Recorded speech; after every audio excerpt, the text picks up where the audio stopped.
Hey out there, this is Wake Angel 2001 and we are coming at you with another Sonic Boom vlog. It's like 4 days late, but that's because my VCR once again chewed up the old tape. I need to get some new tapes, but my local stores have finally stopped carrying them, and I can't seem to find a packet of blank tapes on the internet that isn't like a 10-pack for $50, you know, like. Okay, can't a guy just buy like 1 or 2 blank tapes for a regular price, you know? So yeah, someone finally uploaded it on the internet. It's still not available on demand. What the hell, cable service? You can put the shows from Toonami on the next day, but a week later there's still no Sonic Boom. Like, what the hell? Anyway, this was called Mr. Eggman. And right off the bat, I'm going to say that this is probably the closest thing to a musical episode that we'll have, because we had like 3 song sequences. I mean, 2 of them were montages, but still, that's above average. I think that's as much as you can cram into an 11-minute TV show. I mean, we can do a full-on musical episodes like My Little Pony, but, you know, like, this isn't really that kind of production level. Alright, so the episode starts benignly enough. Dr. Eggman is at some kind of evil Home Depot trying to buy equipment for his evilness. And it turns out that in order to shop there, you need to have an evil doctorate. So, he said last time he just kind of threatened the cashier and his family, and the cashier said, yeah, that was me. But since then, I've gotten a divorce. So, you're looking at a man with nothing left to lose.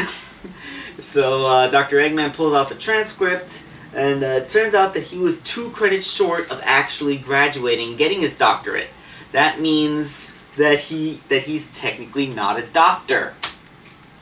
So, he walks away in a huff with Cubot Norbot, when Stacy, she overhears this and decides that she has to tell everyone through song. So she calls her sister Percy. I'm still waiting for proof that there's more than 2 of these girls, because we have Stacy and we have Percy, and I'm just waiting for like the other 3, or maybe like a whole big family reunion. Like we have Stacy and Percy and Macy and Lacey and Tracy. I kind of want to see that. I want to see how the guys would react to that. I mean, from what I understand, Stacy and Percy are supposed to be pretty attractive as far as Sonic girls go, and the fact that an army of them could walk up, that I imagine that would probably leave quite a few slack jaws. All right, so enough of my weird fanboy digressions. Let's go on with the episode. I took notes because I watched the episode last night at a relative's house.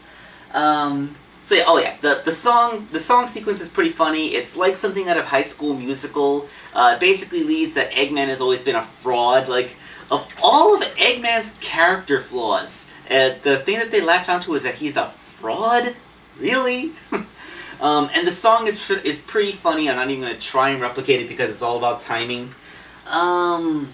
So we go to the next. The song concludes at Meh Burger, where Eggman walks up and everybody starts whispering behind his back, and he's wondering what's going on. And when he makes an order from Dave the intern, Dave says, "Oh yeah, I'll get right on that," he said more sarcastically than usual.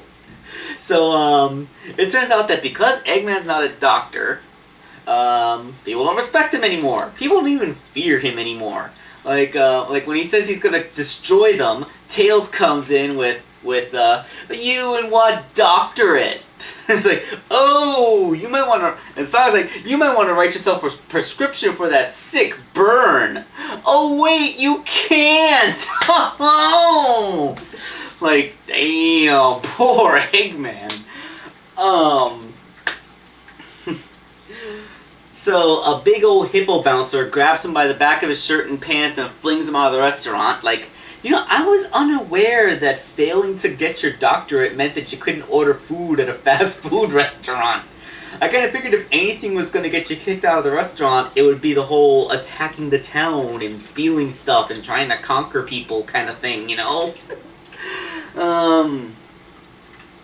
Okay, so Eggman is back in his lair, and he decides that he's gonna get his doctorate. He's gonna go back to school, get the final 2 credits he requires, and officially become an evil doctor. And there will be no more Mr. Eggman. He will officially be Dr. Eggman.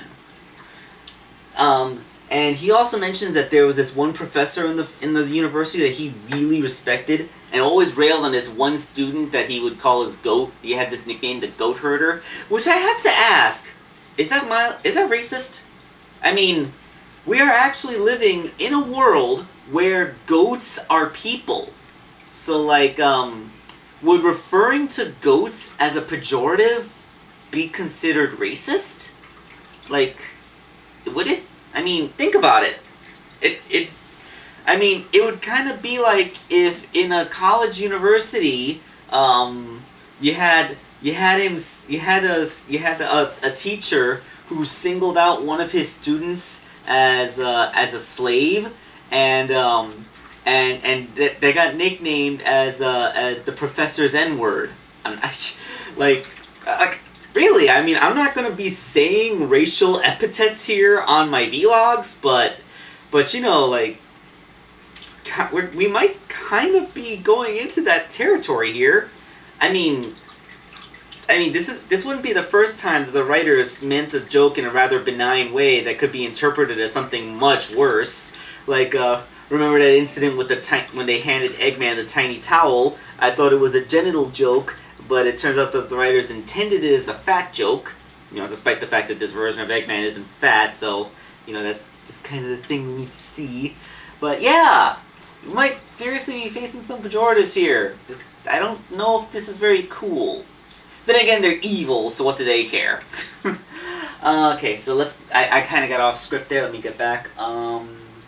Okay, so Sonic and his friends are at their house wondering what they're going to do since Eggman's not going to be attacking, and Amy says they can probably come up with a lot of stuff to do during Eggman's failure montage.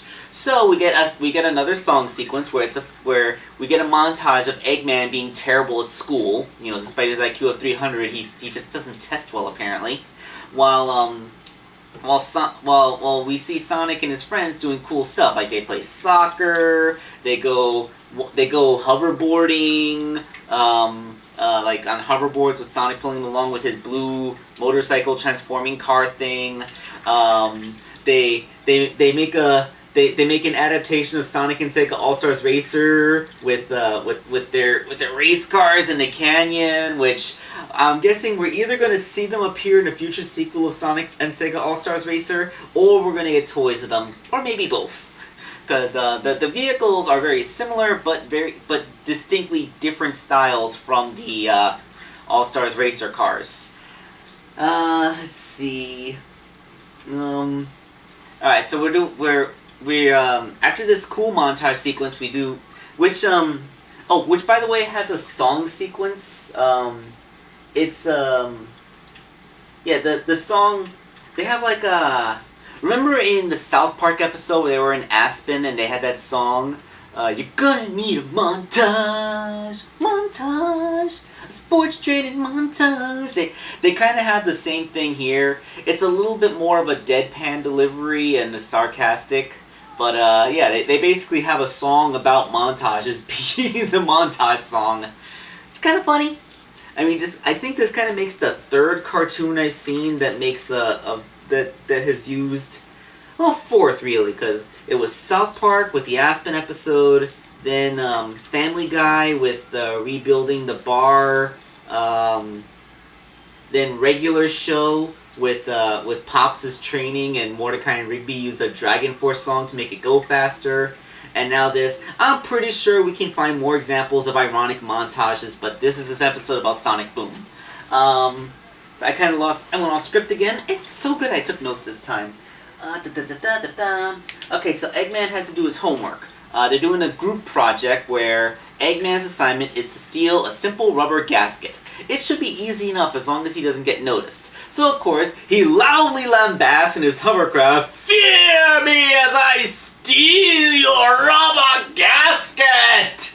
And Sonic and his friends, having nothing better to do, decide to stop him from doing his homework or whatever, and they catch him. They take the rubber gasket and they play a game of keep away, and they play that yakety sax sound like, the one that's almost like the Benny Hill theme, but not quite. That one. But they change the notes so that you don't have to pay the royalties. So after they finish bullying Dr. Eggman, they decide to go back to drag racing. So everybody in the class was able to get the equipment they needed to make their rudimentary Doomsday device, except for Eggman's rubber gasket, without which it's basically a paperweight. So since it was a group project, they all fail, and Eggman in particular will need to get an A on the final test if he expects to pass the class and get his doctorate. So Dr. Eggman feels like, well, I can't button down and study, but I've never been very good at that. Let's just steal the answers. So he infiltrates the classroom and he steals the answer sheet, and he's not exactly Tom Cruise because he's extremely clumsy and gets banged around a lot, but the point is he gets away with the answer sheet, and the next day he fills out the answer sheet, and when they grade him, the bulldog professor notes that none of Dr. Eggman's answers made any sense. To which he says, the only way you could have chosen these answers is if you stole the fake answer sheet that I put in my desk. Which means that you cheated and are therefore evil, and since this is an evil class, that means you're the only one who truly passed the final exam. So Dr. Eggman is the only one who actually passes. He gets his evil doctorate. They give him this diploma, and he jumps up in the air and stays frozen in place. And everyone else is wondering why Eggman is just standing there. So they walk away, and Sonic says, maybe we'll be able to do more next week.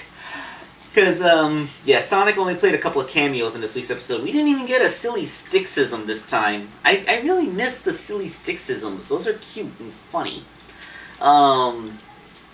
So that's where the episode ends. I thought this episode was pretty freaking funny. I mean, it's hilarious how Dr. Eggman can be a villain, a true bad guy who's always trying to do these horrible things, and yet the people only lose respect for him when it turns out that he wasn't actually a doctor. Plus, like, the whole, I don't want to say this is a wholly original thing, because, like, I have heard of evil academies where the only way to pass is to cheat. Heck, I think this was even an episode of Naruto. During the ninja exam, the Chunin exams had a written portion, but the questions were impossible to answer, so the only way to pass a test was to cheat, but to cheat in a way that the proctors couldn't see you cheating.